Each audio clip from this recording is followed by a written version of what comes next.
One piece की मांगा का चैप्टर नंबर 1113 रिलीज हो चुका है एंड उसके स्पॉयलर्स आ गए हैं। वेल इस चैप्टर के अंदर टोटल 8 स्पॉयलर्स मिले हैं एंड सारे के सारे मैं आपको बताऊंगा। भाई सबसे बड़ा स्पॉयलर जो है वो ये है कि भाई वेगापंक का जो मैसेज था ना वो स्टार्ट हो चुका है ब्रॉडकास्ट होना। एंड क्या उस मैसेज के अंदर बताया वेगापंक ने पूरी की पूरी दुनिया को, जिससे कि भाई साहब वर्ल्ड गवर्नमेंट तक हिल चुकी है, वो मैं आपको बताने वाला हूँ। तो चलिए वीडियो स्टार्ट करते हैं। So let's talk about the first spoiler, that is Mars is in shock after seeing Vegapunk's big head in a tank. तो लास्ट चैप्टर के अंदर हमने देखा था कि जो मार्स था वो भाई साहब ऊपर की तरफ देख रहा था एंड उसमें उसने देखा था कुछ चीज जिसकी वजह से वो बहुत ज्यादा शॉक हो गया था। तो इस चैप्टर में हमें पता चल गया कि वो चीज क्या थी। वो था भाई साहब वेगापंक का बहुत बड़ा एक दिमाग जो कि एक टैंक के अंदर रखा हुआ है। वो जिस टैंक के अंदर है ना, वो टैंक भाई साहब एक लिक्विड से कवर्ड है, यानी कि उसका जो ब्रेन है वो लिक्विड में धरा हुआ है एंड वो लिक्विड भाई साहब एक टैंक के अंदर है। आप फोटो में देख के समझ रहे होंगे क्या हो रहा है। वेगापंक भाई दुनिया का सबसे बड़ा जीनियस है एंड उसका दिमाग बहुत ही ज्यादा बड़ा है एंड उसको देखकर भाई साहब थोड़ा बहुत शौक तो लग सकता है मार्स को। अब हम सेकंड स्पॉइलर की तरफ बढ़ते हैं। तो सेकंड स्पॉइलर है वो भी मार्स से रिलेटेड है। So Mars destroy the special Den Den Mushi but it appears to be fake. So last chapter के अंदर हमने देखा था कि मार्स ने डेन डेन मूशी को तोड़ दिया था, पर पता चलता है कि भाई साहब वो फेक था। वेल वेगापंक भाई साहब दुनिया का सबसे बड़ा जीनियस है एंड वो ऐसी इंपॉर्टेंट चीज को खुले में तो रखेगा नहीं कि कोई भी आगे उसको तोड़ दे, इतना चूतिया नहीं है वो। वेल ये जब मैंने लास्ट चैप्टर के अंदर पढ़ा था तो मुझे पता चल गया था कि भाई ये फेक ही होने वाला है, क्योंकि इतने खुले में कौन रखता है भाई, इतना ऑब्वियस कोई कैसे कर सकता है इस चीज को। चलिए थर्ड स्पॉइलर की तरफ बढ़ते हैं। तो जो थर्ड स्पॉइलर है ना वो ये है कि we can see people's reaction around the world talking about Vegapunk's message, then countdown ends and Vegapunk's message starts. ये था सबसे बड़ा स्पॉइलर जिसके अंदर ये बताया गया है कि वेगापंक ने जो 10 मिनट का टाइमर लगाया ना, जिसके अंदर वो सब की सब चीजें बताने वाला है पूरी दुनिया को कि क्या हुआ था एंड जिस वजह से पूरी की पूरी वर्ल्ड गवर्नमेंट की फटी पड़ी है। वो मैसेज फाइनली टेलीकास्ट हो चुका है, वो स्टार्ट हो चुका है, टाइमर खत्म हो गया एंड वो मैसेज बताने लगता है। सबसे बढ़िया बात इस चीज की ये है कि भाई साहब अगर ओडा चाहता तो इस चीज को और ज्यादा खींच सकता था, लेकिन उसको पता है कि भाई साहब 10 मिनट है, 10 मिनट के ऑलरेडी 2-3 मिनट बची हुई थी, तो उसको कितना ही खींच लेते। तो मुझे पता था कि इस चैप्टर में नहीं तो अगले 2 या 3 चैप्टर के अंदर ये होने ही वाला था एंड इसी चैप्टर के अंदर हो गया, बहुत बढ़िया बात है। चलिए अब हम अपने नेक्स्ट स्पॉइलर की तरफ बढ़ते हैं। तो नेक्स्ट स्पॉइलर है गोरोसी से रिलेटेड। कौन सा वाला भाई साहब अभी बताता हूँ आपको। जो गोरोसी थे ना उनको बिल्कुल भी नहीं पता कि वेगापंक जो है उस मैसेज के अंदर क्या बोलने वाला है। तो जो पिछले स्पॉइलर के अंदर मैंने बताया ना कि वेगापंक का मैसेज स्टार्ट हो गया है, तो उससे रिलेटेड ये स्पॉइलर है। इसके अंदर ये बोला गया है गोरोसी को भी नहीं पता कि क्या क्या बात है वेगापंक बोल सकता है एंड इसी वजह से भाई साहब गोरोसी को भी डर लग रहा है कि वो क्या सीक्रेट रिवील करने वाला है, क्योंकि वेगापंक भाई साहब बहुत बड़ा जीनियस तो है ही, साथ ही साथ उसको वर्ल्ड गवर्नमेंट के सारे सीक्रेट्स पता है। तो वो क्या चीज बताने वाला है, उसको कैसे रोकना है, ये सब चीजों को सोच रहे हैं वो सारे के सारे गोरे से सबकी गैंड फटी पड़ी है। पहले अब बढ़ते हैं हमारे नेक्स्ट स्पॉइलर की तरफ, जिसके अंदर भाई साहब सांजी इन्वॉल्व है। So Sanji arrive at the place Nusjuro is and he attack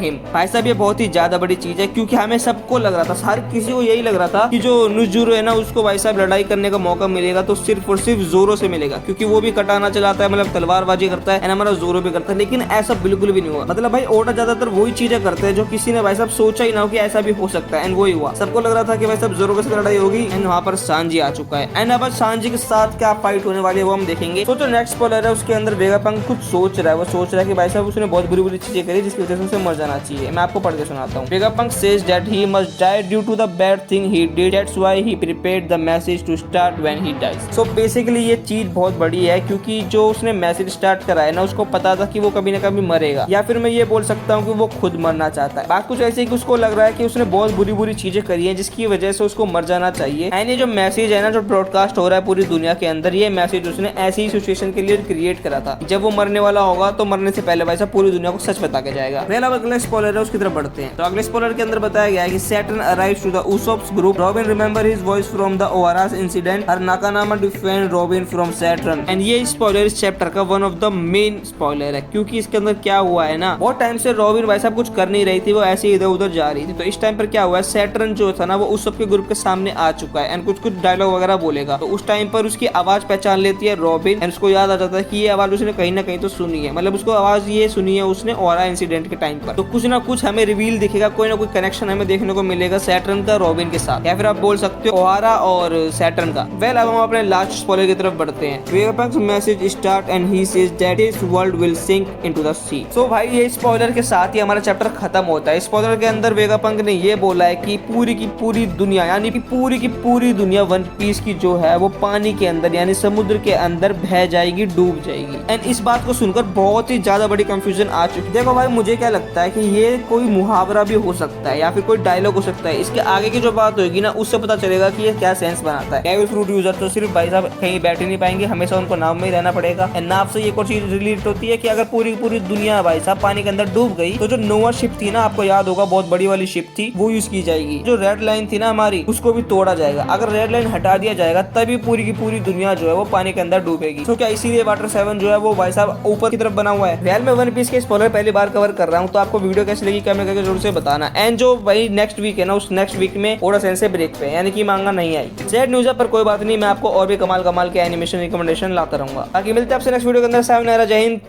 and जय भारत। एंड हाँ, वन पीस इज रियल।